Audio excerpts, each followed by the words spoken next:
What's poppin', yo? Welcome back to another YouTube video, and today we're taking a look at another film review. And today we're taking a look at Jennifer's Body, a film which was recommended to me by one of my friends, and one that I have seen quite a lot on TikTok and on YouTube. I've seen so many different edits and sort of videos of people copying these guys and sort of doing a load of different sort of trends from it, which I think is a little bit confusing given that it is setting fire to your tongue, but I have seen it a lot, so anyway, let's get on to talking about it. And I have written a script for this one, so if you do want to be a little bit more sort of interactive with this video and sort of get a little bit of a interaction going, please let me know down in the comments below if you prefer the scripts or the non-scripts. But first, before we even get into the script and before we even get into what I have to say about this movie, we have to go into what this movie actually is about. So with a quick slide, skip and a jump, hop, skip and a jump over to Google, we'll see Jennifer's Body is 1 hour and 42 minutes. It came out 2009, and it's a 5.5 out of 10 on IMDb, a 46% on Rotten Tomatoes, and a 4.3% on Amazon. And Jennifer becomes possessed and turns into a succubus after she is sacrificed to Satan when her best friend, Anita, learns about it. She has to stop Jennifer before she attacks her lover, Chip. So, where has this movie been all my life? Like, how have I not seen this movie? It had me hooked.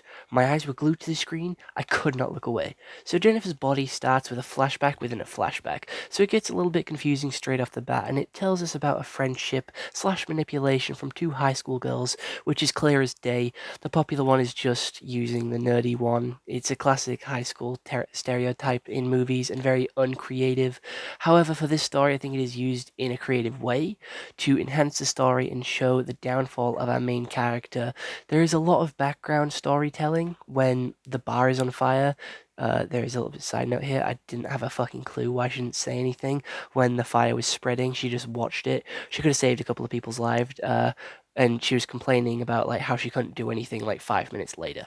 However, when the explosion went off, it was imaginary imagery of when her life exploded and changed and when she actually lost Jennifer. When Jennifer gets back from going with the bend, big red flag by the way.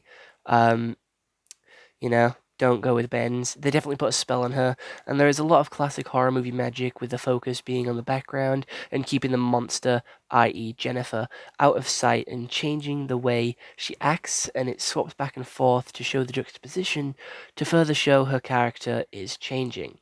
This is further shown with everyone wearing grey, but Jennifer is in bright pink, making her stand out further. The main character's boyfriend just wants to take care of her, and he's trying his best, even with the Zac Efron trim, but she just constantly shuts him down and ignores his advice. When the animals showed up in the forest scene, I couldn't help but wiggle my toes when the fox and raccoon showed up because I absolutely fucking love those animals. So it was like wiggling my toes out of joy. There's a little bit of meta commentary as well, where they're assuming it's a man killing all these people across town when it's actually Jennifer, just showing that women can be serial killers too. Jennifer is burning her tongue, and just made the 2000 TikToks I've seen come to mind and gave me the sort of, oh my god, that's from TikTok thought, and I know that's kind of cringe, but it's what happened. And when Colin got scranned, I felt awful. I liked Colin, so I'm gonna start a hashtag justice for Colin. Although I do think Demon Megan is a badass, and her design is slightly different, and it makes it all that more threatening. And I was shocked when I saw that there is a lot of guest stars like J.K. Simmons, also known as JJJ from Spider-Man, and also Chris Pratt, also known as Star-Lord, and even Patrick Star, voice actor, screaming about nailing balls to doors, which caught me off guard and made me so hyped to watch the movie.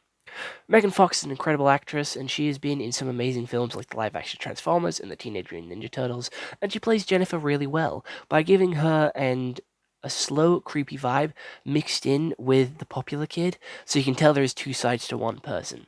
However, she's very manipulative, and that's how she gets the sort of boys and picking on their insecurities, so it gives her a new power of being able to get into people's heads. For 2009, the CGI on the face splitting and the throwing up venom gunk isn't that bad, but the strong suit is with the practical effects and the sort of body makeup with the dead half-eaten bodies. And this is unlike the references, however, which just made me feel old, especially with the MySpace reference getting a shout out. However, it kept up with the 2000s charm, mixed, but I still refuse to believe people spoke like that. In with a lot of religious imagery as well. The demon is killing slash feasting, which is where the power comes from, like eternal youth comes from. I'm guessing. Did I make that up?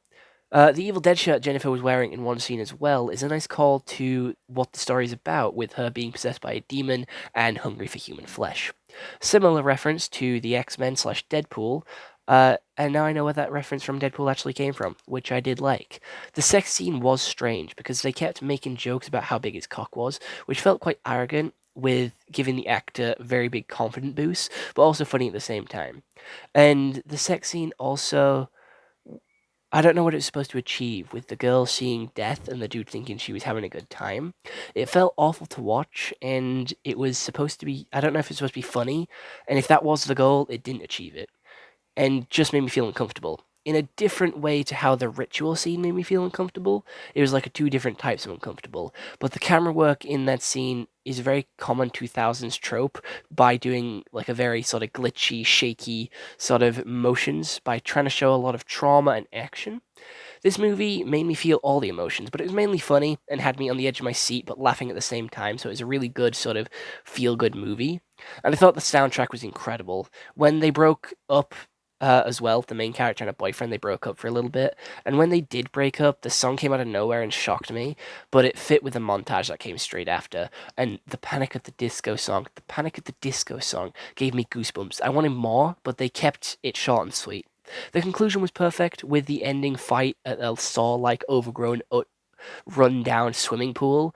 It really set the mood, but it felt really anticlimactic when the Mean Girl-esque fight, and the tampon joke right after the stab, just for them to let it go. I'm going to be honest, I didn't care for Chip, but he died, and it was the catalyst in which the threat of Jennifer still being out there set our main girl on a path of revenge. I didn't know what a succubus was till last year, but seeing one in effect, now I fully know what one is, and to be fair, I'd let her eat me. If I got to kiss her, small price to pay in my book. I've been through worse, so this will be pretty easy. The real ending, where the roles was reversed, where our main girl was hunting Megan, it was pretty intense. I like how they did a callback, and even when dying, she's still consistent with the Mean Girl aesthetic, with the fourth wall break at the end combined with the twist ending, had me shook and the most creeped out. Overall, I think this movie is a solid 9 out of 10, and I do recommend it. I do believe this movie is on Netflix, so you can watch it there, and I absolutely enjoyed this movie, and I think Rotten Tomatoes and all those was wrong, and I do believe it should have more hype and is more deserving of some credit. However, that is all I have to say for this movie. That is all I have to say for this movie review. So I hope you all did enjoy it, and I'll see you all next one. I hope you all have an excellent day, and I'll see you all tomorrow for another scheduled film review. If you do want more film reviews, please do comment down below what movies you do want me to review, because I do take requests, and I'll get onto it as soon as possible. Alright, bye-bye.